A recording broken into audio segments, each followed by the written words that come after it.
दोस्तों, इस दुनिया में हर रोग का इलाज है, मगर प्यार के रोगियों का इलाज ना ही किसी डॉक्टर के पास मिलता है और ना ही किसी वैद्य के पास मिलता है।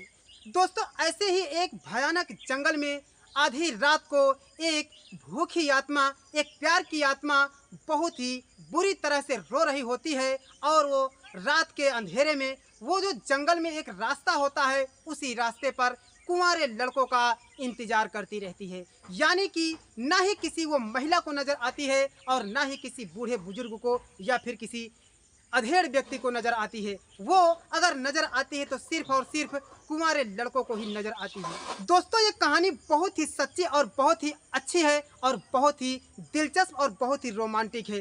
दोस्तों, ये कहानी कहीं से कोई बनावटी या मनगढ़ंत नहीं है, बल्कि ये एक सच्ची घटना पर आधारित कहानी है। दोस्तों, हम आपको इस कहानी का एक थोड़ा सा क्लिप अभी का अभी दिखाने वाला हूँ। तो ये रहा ये वीडियो। असही जुड़ाल रही हाथवा से हाथ हो, सास जब टूटी पिया तबे छुटी साथ हो।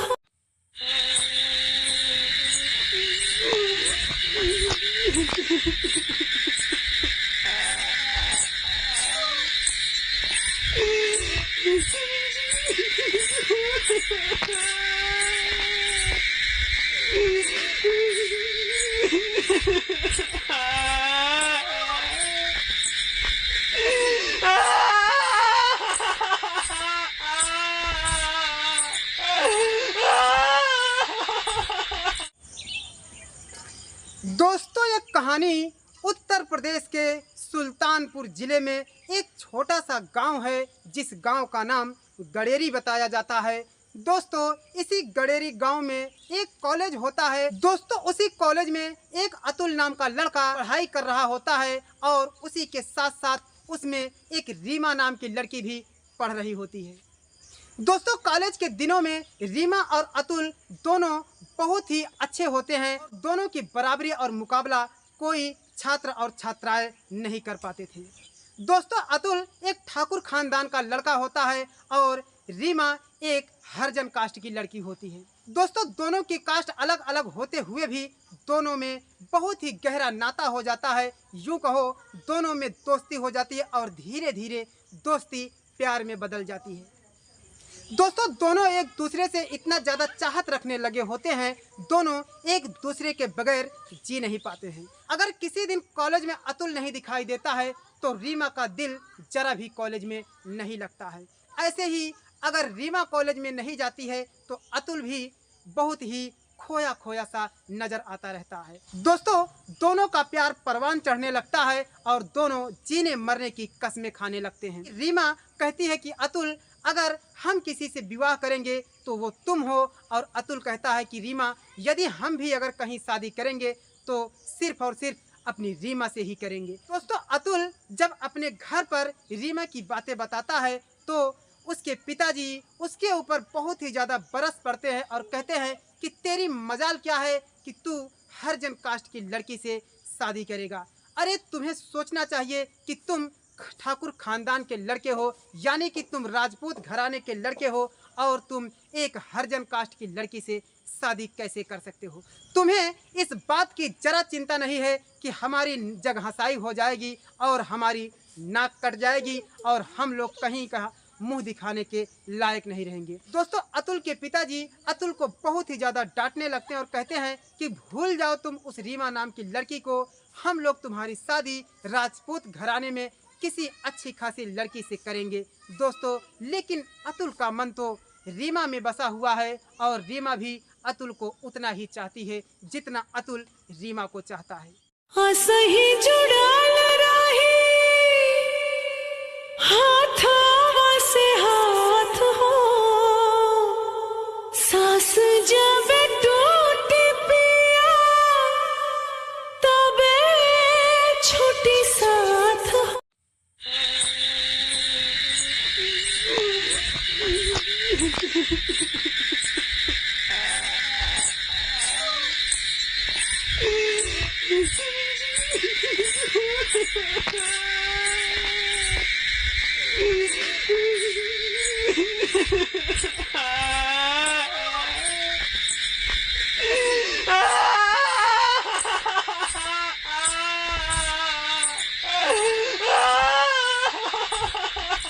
असही जुड़ाल राही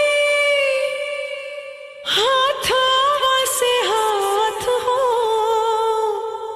सास जब टूटी पिया तबे छुटी साथ हो सास जब टूटी पिया तबे छुटी साथ हो।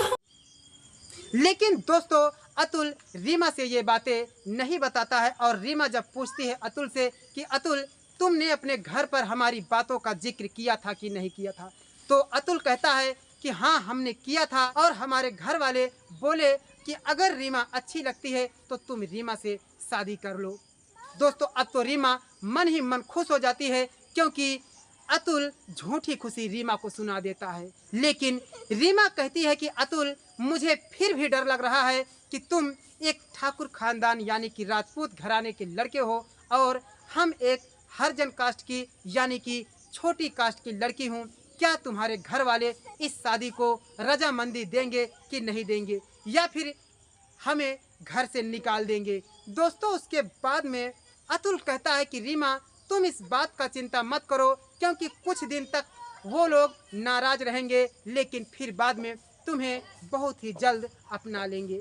दोस्तों दोनों कॉलेज से पढ़ाई खत्म करते हैं यानी कि इंटर और बीए की पढ़ाई करने के बाद में अतुल चोरी चोरी उस रीमा को ले जा कर के शादी कर लेता है और शादी करके घर में लेकर के जब जाता है तो उसके पिताजी उसकी शक्ल नहीं देखना चाहते और बहुत ही ज़्यादा गुस्सा हो जाते हैं और कहते हैं कि तुम एक हरिजन कास्ट की लड़की को हमारे घर में शादी करके लाए हो, तुम्हारी ये मजाल कि तुम हमारी जगहंसाई करा रहे हो। दोस्तों जब ये बात अतुल के नात रिश्तेदारों में फैल जाती है तो बहुत ही ज़्यादा सब लोग अतुल के पिताजी को भला बुरा कहने लगते हैं और कहते हैं कि आज के बाद हम लोग तुम्हारे चौखट पर कदम नहीं रखेंगे और तुमसे कोई नाता नहीं रखेंगे, यानी कि शादी विवाह में तुमसे ना कोई निमंत्रण करेंगे और कहते हैं कि तुमसे बहुत ही ज़्यादा भेदभाव रखा जाएगा और तुम्हारे घर पर हम लोग कभी नहीं आएंगे क्योंकि तुम एक हरिजन कास्ट की लड़की को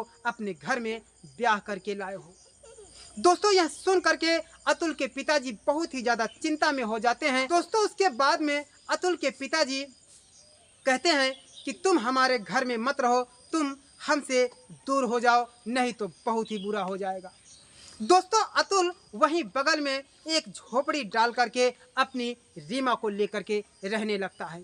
अतुल के पिताजी ना ही अतुल को अनाज देते हैं और ना ही कोई ठिकाना देते हैं। ऐसे में अतुल बहुत ही ज़्यादा परेशान हो जाता है और अतुल जा करके शहरों में काम करने लगता है और अपनी रीमा को खुश करने के लिए वो तरह तरह के काम करने लगता है।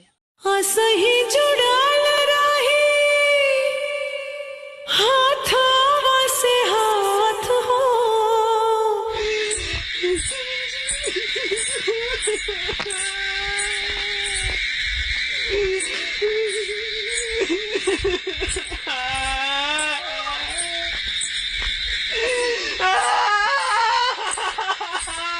असही जुड़ाल राही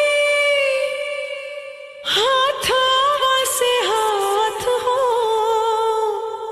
सास जब टूटी पिया तबे छुटी साथ हो सास जब टूटी पिया तबे छुटी साथ हो। दोस्तों एक दिन अतुल के पिताजी मन ही मन एक जाल बनाते हैं और कहते हैं कि क्यों ना इन दोनों को भरमाया जाए और क्यों ना इस हरिजन समाज की लड़की को रास्ते से हटाया जाए। दोस्तों उसके बाद में अतुल के पिताजी थोड़े दिनों तक इन लोगों से बहुत ही अच्छी तरह से बात करते हैं और दोनों को खुश कर देते हैं और कहते हैं कि बेटा मेरी मानो तो तुम बहू को लेकर के हमारे घर में रहो, तुम्हें दूर रहने की कोई ज़रूरत नहीं। यह सुन करके अतुल भी खुश हो जाता है और रीमा भी खुश हो जाती है। दोस्तों उसके बाद में जब अतुल और रीमा खुश हो जाते हैं तो अब अतुल खुशी खुशी काम करने लगता है। अतुल दिन में भी काम करता है और रात में भी काम करने लगा था, क्योंकि वो ये सोच रहा होता है कि कोई कमी न रह जाए हमारी रीमा को, इसीलिए वो दिन रात मेहनत करने लगता है। इधर जब भी अतुल घर से निकलता है तो रीमा उसे दूर दूर तक देखती रहती है। अतुल जहाँ तक दिखाई देता है रीमा उसे देखती ही रहती है। दोस्तों हर वक्त रीमा अतुल को ही सोचती रहती है और अतुल को फ़ोन लगाती है, क्योंकि जरा भी जब देर हो जाती है काम पे तो अतुल को फ़ोन लगा करके पूछने लगती है कि क्या हुआ, नहीं छुट्टी मिलने वाली है क्या। अतुल कहता है कि देखो रीमा, आज नाइट का काम बहुत ही ज़ोरों में बढ़ गया है, इसीलिए मुझे नाइट में रुकना पड़ रहा है। दोस्तों यह सुन करके रीमा बहुत ही ज़्यादा घबरा जाती है और कहती है कि नाइट करने की कोई ज़रूरत नहीं, चले आओ। ऐसे में अतुल कहता है कि बहुत ही ज़रूरी है, मेरा आज रुकना बहुत ही ज़रूरी हो गया है। दोस्तों यह सुन करके अतुल के पिताजी खुश हो जाते हैं कि ये तो बहुत ही अच्छा मौका है इस हरिजन समाज की लड़की का इस रास्ते से हटाने का। यानी कि वो ये सोच रहे होते हैं कि इस कांटे को हमेशा हमेशा के लिए हम दूर कर देंगे। दोस्तों बस क्या था, उसी रात सब लोग मिल करके रीमा को आंगन में ही लिटा करके कोई उसके गर्दन को दबा रहा होता है और कोई उसके सर पर गहरा वार कर रहा होता है। ऐसे में रात के अंधेरे में पूरा परिवार रीमा को मिल करके खत्म कर देता है और एक गाड़ी में भर करके गडेरी के बगल स्थित में एक जंगल है, उसी जंगल में ले जा करके दफना देते हैं। असही जुड़ाल राही हाथवा से हाथ हो, सास जब टूटी पिया तबे छुट्टी साथ हो। दोस्तों जब सुबह अतुल आता है तो अपनी रीमा को ढूंढने लगता है और बहुत ही ज़्यादा हैरान हो जाता है, परेशान हो जाता है और अपने पिताजी से और अपनी माँ से पूछने लगता है। तो सब लोग कहते हैं कि तेरी रीमा की नीयत और तेरी रीमा के चाल चलन चरित्र अच्छे नहीं थे, इसीलिए वो इस घर को छोड़कर रात में न जाने कहाँ चली गई। अतुल कहता है कि नहीं पिताजी, ऐसा हो नहीं सकता। माँ से कहता है कि माँ, मुझे विश्वास नहीं हो रहा कि मेरी रीमा ऐसा कर सकती है। सब लोग कहते हैं कि तुमने अपने पसंद से शादी की है और लव मैरिज की शादी ऐसी ही होती है। अगर वो तुमसे प्यार कर सकती है तो जरा सोचो, किसी और से भी वो प्रेम कर सकती है। उसे अतुल को वो लोग समझाने लगते हैं कि बेटा, वो तेरी औरत अच्छी नहीं थी, वो किसी दूसरे लड़के के साथ में भाग गई। दोस्तों अतुल खोया खोया सा रहता है और बहुत ही ज़्यादा चिंता में रहता है। ऐसे ही कई महीने बीत जाते हैं और अब अतुल को भी थोड़ा थोड़ा विश्वास होने लगा कि कहीं हमारी रीमा का चक्कर किसी दूसरे मर्दों से था। ऐसे समय काफ़ी बीत जाता है और अतुल की शादी किसी दूसरी लड़की के साथ में हो जाता है। दोस्तों उसके घर वाले यही तो चाहते थे कि वो हरिजन समाज की जो लड़की थी वो इनके घर में नासूर बन गई हुई थी, इसीलिए उसे इस रास्ते से ये लोग हटा देते हैं। लेकिन दोस्तों कहानी आगे झकझोर करके रख देती है। कुछ समय बीत जाता है, यानी कि विवाह और शादी का समय होता है और एक दिन की बात है कि बारात से कुछ लड़के उसी रास्ते से रात के घने अंधेरे में आ रहे होते हैं। एक बाइक पर 3 लड़के सवार हुए होते हैं और उसी समय उस जंगल के रोड पर वो एक भयानक आत्मा आकर के सामने खड़ी हो जाती है। असही जुड़ाल राही हाथवा से हाथ हो, सास जब टूटी पिया तबे छुट्टी साथ हो, सास जब टूटी पिया तबे छुट्टी साथ हो।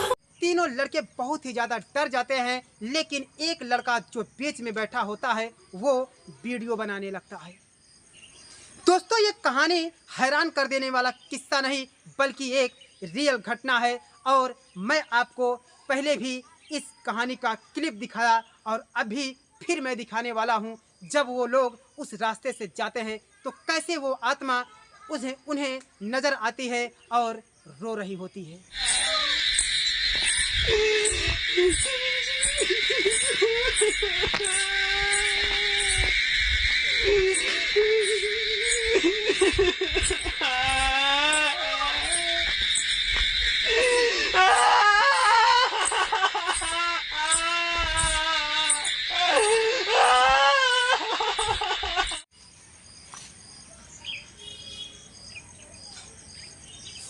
दोस्तों ऐसे ही सिलसिला चलता रहा और ये खबर आग की तरह फैल जाती है। दोस्तों वो उस रास्ते पर उन कुंवारे लड़कों को पहचानने की कोशिश करती है। वो ये सोचती है कि कहीं हमारा अतुल तो नहीं, इसीलिए वो कुंवारे लड़कों का इंतजार करती है।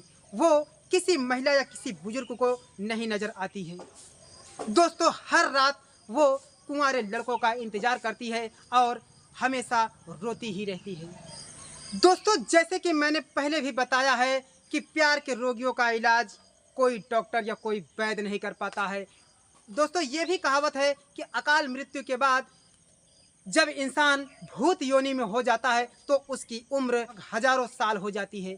अब इस हजारों साल में वो रीमा की आत्मा अपने प्यार के तड़प में बहुत ही बुरी तरह से रो रही होती है। ऐसे ही काफ़ी वक्त बीत जाता है। एक दिन की बात है कि जब अतुल उस रास्ते से रात के घने अंधेरे में जा रहा होता है तो वह आत्मा अतुल का नाम लेकर के चिल्लाने लगती है और अतुल अतुल कह करके रोने लगती है। यह सुन करके अतुल भी डर जाता है और डरते डरते जब उस आत्मा के पास जाता है तो आत्मा उसे अपनी आगोश में ले लेती है और सारी सच्चाई जब बताती है तो अतुल रोने लगता है और अतुल कहता है कि मुझे तो ये शक था कि तुम किसी दूसरे मर्द के साथ हाथ पकड़ करके चली गई हो।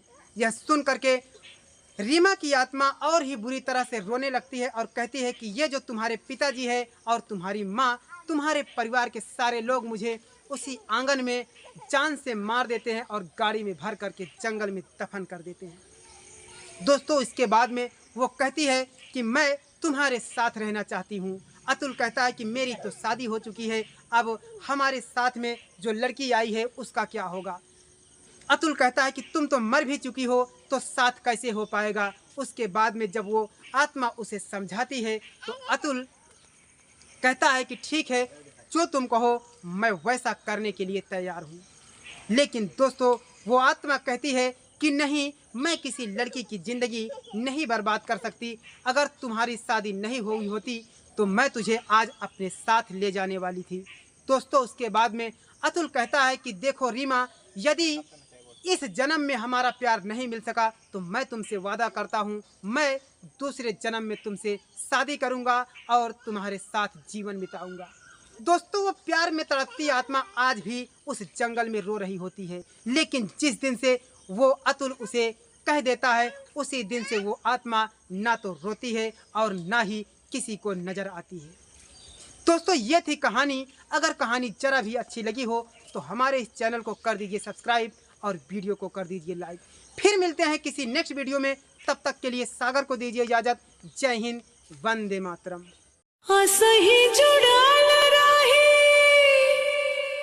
हाथवा से हाथ हो, सास जब टूटी पिया तबे छुटी साथ हो।